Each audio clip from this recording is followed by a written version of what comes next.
it's Goof, and we're going to be talking about Rust. Now, I have a level 35 at the moment, but I jump between 35 and 125, and the levels in between. Let's get into it. This is Blue Boy. He gets a bit confused. I'm pretty sure he thinks I'm the host. So I'm like, I'm not the host, man. I'll do my little fun circle and run up and attack him. So I get these nice 2R1s. Get a sweet prediction parry. So the thing, and the way I like to treat Rust, is when I first start, it's in my noggin. I'm like, okay, I'm going to try and get good. But after some time, that kind of fades, and I just end up listening to music and chilling out and playing the game. So I still enjoy myself. I'm not always focused on doing my best or improving. I think you do that at the start. You go into it trying to improve, and then after a while, you kind of mellow out. If you hold on to trying to improve all the time, anything negative you do, it's going to be worse. So you're going to be hard on yourself. You're not going to have as much fun as you would if you were just maxing relaxing outside of school when a couple of gankers were up to no good. You got in one little spank and your Havel mum got scared. She said, you're moving with your aunt and your uncle down in Dranglair. And if any of you decide to steal my shitty parody, I'm going to sue you straight into the ground. So we have Sigmire as the password summon Phantom, and then as a hostie, we have Birdman. Now these guys were pretty fun. I ran into them later on. They ended up getting me. Blue got summoned in and effed me up. But for this one, I won, so I'm going to show that one because I am pretty proud of it. So what I'm going into this is practicing backstabs, rolling backstabs, and pivots. So I've kited them at the moment. What I'm going to attempt now is a pivot. I managed to get him. And the reason I got him here, after he rolled, is because he rolled towards the wall. So he was kind of staying within my hitbox. If he rolled forward, he would have been fine. Let's look at that again. So I land the pivot. He rolls in towards the wall. Now look out for Mr. Phantom over here. I see him wanting to do an attack. So I walk forward to position myself for the roll backstab. Now, the reason I got the roll backstab there was because he did a second R1. Now I know the Onion wants to heal, so I run in for a punish, but I get cock-blocked by the Black Firebomb. The host also has a good defense. With his offense, he's using his Cestus, while his friend's using a pretty slow weapon. It can combo if it's timed right and do a shit ton of damage with that guy's scaling. There were lots and lots of failed backstab attempts. And see, look at this host, he's doing some pretty good work on me with those Cestus. I'm getting punished left and right. And if I was holding on to the mentality of constantly trying to one-up what I did last time, I'm going to get pretty salty. Because I'm not going to be able to do it. I'm not going to be able to be consistent at the moment. My goal is to improve, yes. But if I'm constantly failing at what I'm trying to do, I'm going to get mad. So I should just focus on the positive and just forget the negative. Because then I'll be able to play the game and enjoy it while improving and not getting so salty at all the bad things I consider myself to do. So I'll take it easy on myself. Pat myself on the back for the positive, forget the negative.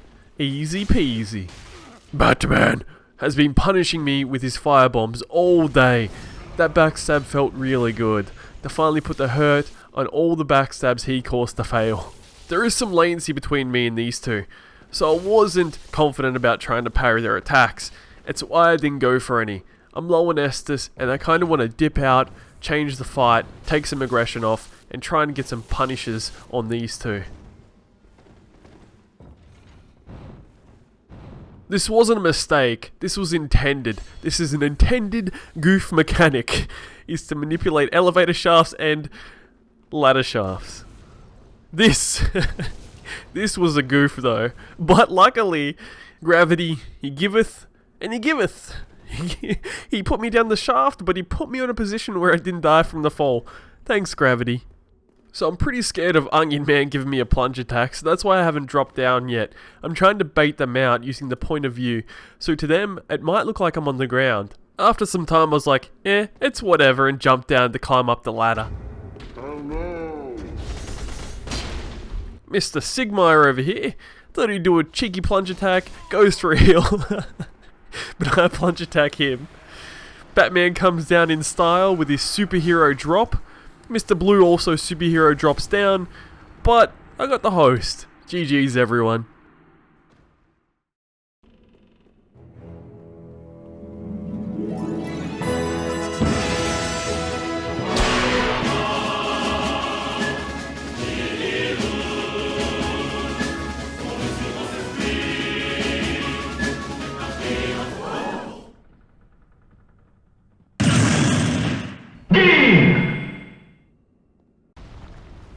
So I come into this 3-man squad. A fellow red's there. I guess he had another red with him, because why else would he be sitting down over there? I use my joy gesture to show that I'm hyped, and this stuff does hype me. When I see multiple opponents, I'm like, yes, so much damn fun to be had. The blue has a very interesting setup. That club there? I'll let you see it soon. We have a password summon Phantom. He's inexperienced, but his damage is real. If he hits me with that sunlight sword, it's gonna cost a lot of my health. The host there, he's a bit inexperienced, just like this other red. That's what I love seeing. Other players becoming reds, newer players. That's the community. That's what we want. Especially when a game's getting older. We want new, fresh faces. Ones we haven't seen before. I'm trying to land some backstabs on these guys. That was my goal, just to land backstabs. Nothing fancy, just straight old backstabs. If I went for fancier shit, I'm probably going to get depressed at myself. Like, why can't I land these? But I managed to land a pivot, so I'm happy. I landed one backstab, that was my goal. Now anything else, that's just a bonus. Getting back into anything is rough, especially when you haven't played it for a while. And it kind of takes a toll on you, right? So, you were good, and you enjoyed what you could do, and you felt free, you felt like you could do anything you wanted to do in this game. But after the break, when you come back, you feel restricted, you feel heavy, you feel unconfident, and you kind of want to give up, right? You kind of want to be like, I had a lot of fun in this game, I think I should go play something else. Because I'm not at where I was, and I'm not having as much fun as I used to have. That's the kind of mindset most people have when they jump back into something from being rusty. And for me, I would say that's a lot harder to deal with than being a new player. As a new player, it's a fresh slate. You can just jump into the game and have no expectations of yourself. It's all up. So when you come into a game that you've had lots of experience in, and you're not doing so hot, it really takes a toll on yourself. You're like, damn, I used to be able to do all this cool shit, now I'm struggling to pull off the most basic of techniques. Now let me tell you the secret. It's actually not your expectations, it's the expectations of others that you think people are thinking. Especially your friends. Maybe they're not really your friends, maybe they're actually really nice people in your life and you should just cut them out. Especially if they judge you. Especially if they make fun of you for not doing as hot, or just give you shit in general for the way you play. Not worth playing with people that aren't fun to be around. So, here's how you go into it. 1, you clear your mind. For you, you're starting out again. It's a fresh game. You're not so much going in there expecting stuff of yourself.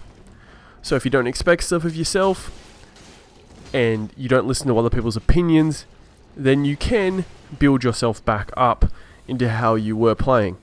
Or if you were new, you don't necessarily have to focus on how good you are. I'm not saying I don't have expectations of myself, but I re-jog the negative ones into more positive ones. Because I do have expectations of myself, as we all do. We're human beings. We're very objective creatures. We also focus on the negative more than the positive, and it's really hard to reprogram your brain to do that. I still always focus on the negative too. And anyone that's talking shit to you, don't worry about it. Just fucking cut them out. They're not worth your time. You're playing a video game to enjoy yourself. Either if you get off work and it's been a rough day and you jump on Dark Souls, do a little bit of invading, had a bad day at school, had a good day at school. It's fun. We do it for entertainment. Going into something thinking you're fresh rather than you're stale, you're going to have a better time. Man, I'm rusty. Man, I'm bad. Man, I wish I could do this thing. You will do this thing. Just ease up on yourself. So anyone that's out there that's feeling the burn, or new, that somehow found this video, jump into the PvP. It's still a load of fun. You just gotta rework your mind and not be so hard on yourself. You don't realize how much stuff you take for granted until you come back to a video game you used to play. And you realize how hard stuff really was. Getting back into it. Even though you have the knowledge, you know what's strong, what isn't, you know spacing, you know backstabs, you know little tricks, you know parries. Even that, coming back, stuff can be hard. Some people are gifted, they'll come back and they'll be like, I'm a god, I'm a beast. That's good for you. For me, I'm not like that. And I know the majority isn't like that neither. So that was a pretty good eye-opener for me. Being like, huh, damn, I really did take this for granted. Another good train of thought is that you're not better than your opponent, regardless of how well you were doing. There's a lot of factors, right? So let's look at this for instance. So I streamed. I plan to get back into it. But I would fight excellent players, right? I'd fight really good players. I would win. I would lose. Sometimes I would flawless people, and these people have played before. So you don't know how they're playing. 1, they could be playing pretty casually. 2, trying out a new setup. 3, not really giving a 4, they could be tired, sleepy, listening to music, not actually engaged in the fight too much. So with this mindset, you're easier on your opponent and you're easier on yourself, giving you a much more enjoyable experience. Time is convoluted in Dark Souls, and so is the YouTuber algorithm. It kinda screws me over when I want to make videos, because some I have to sacrifice a lot of time for, and put the effort in, come up with like original ideas, original edits, and then I have to put those edits into practice. And if I can't do it, I scrap them, until I eventually can pull it off. And this impacts the algorithm heavily. YouTube's like, nah, screw this guy, man, he's clearly not putting in any effort into his videos, let's not show the people that subscribe to him what he's doing. Would appreciate it if you enjoyed the video, to leave it a like, and for those dedicated fans, if you press the bell notification to get updated when I drop a video. I don't ask for this stuff often, but I know the people that watch the Portrait of a Serial Fish are normally the ones to kind of do that stuff. Let's get back into the video. I've always pushed this message. Don't focus on the negative. Look forward to the positive and what you're going to achieve rather than what you didn't achieve. People say if you look at the positive all the time that you're never going to improve because you're not acknowledging the negative. That's hella backwards, because if you're not acknowledging the negative, there would be no positive. It just doesn't make sense. You can focus on the positive and forget the negative. You see the negative, you acknowledge it, and then you focus on the stuff you did well. Compliments are a good example of this, though some will argue that complimenting someone too much means they'll never improve. But to me, that just sounds like an asshole wanting to make fun of someone or belittle someone and have some straw man argument behind it. So oldies and newies, give yourself a pat on the back. You're a beast. Don't let anyone ever change your mind. You can play the game however that you want to play the game. Anyone that gives you shit, that's on them. That's their mind. That's their nice guy approach, I guess you could put it. Maybe this is just my issue. Maybe I've helped some of you. Either way, this is my Portrait of a Serial Fish. Take it easy everyone, and have a wonderful day.